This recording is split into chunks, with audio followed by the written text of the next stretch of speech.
குரோம்பேட்டை ராதாநகர் சுரங்கப்பாலம் திட்டத்தை செயல்படுத்த வேண்டும் என அப்பகுதி மக்கள் கோரிக்கை விடுத்துள்ளனர். ராதாநகர் ரயில்வே சுரங்கப்பாலம் பணி நீண்ட காலம் கிடப்பில் போடப்பட்டுள்ளது. 2009ஆம் ஆண்டு தொடங்கப்பட்ட இப்பணி இன்னமும் முழுமை பெறவில்லை. சுரங்கப்பாதை பணி நீண்ட காலம் கிடப்பில் உள்ளதால் மூடியுள்ள கேட் வழியாக இருசக்கர வாகனங்களை தள்ளிக் கொண்டு செல்லும் நிலை உள்ளது. சுரங்கப்பாதை அமைக்கும் திட்டத்தில் ரயில்வே துறை தன்னுடைய பகுதியை முடித்தும் மாநில நெடுஞ்சாலைத்துறை பணியை இன்று வரை தொடங்கவில்லை. இப்பணிகளை மேலும் தாமதிக்காமல் விரைந்து முடிக்க வேண்டும் என்பதே அப்பகுதி மக்களின் கோரிக்கையாக உள்ளது. குரோம்பேட்டை கிழக்கு பகுதியில் 1.5 லட்சம் மக்கள் இந்த பகுதியா வந்தாங்க. ஏராளமான வாகனங்கள் அந்த வைஷ்ணவ காலேஜில் கேட்டில் நின்று போடுது. இல்லைன்னா MIT மேம்பாலத்தில் வந்து சுற்றி அடிச்சு வரணும். ஏறக்குறைய 3-4 கிலோமீட்டர் சுற்றி வரணும். இது சாத்தியம் இல்லை.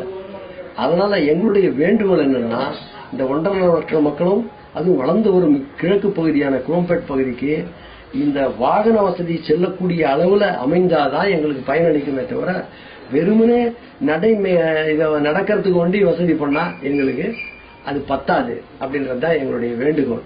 இது குறித்து அரசு நடவடிக்கை எடுக்கணும்.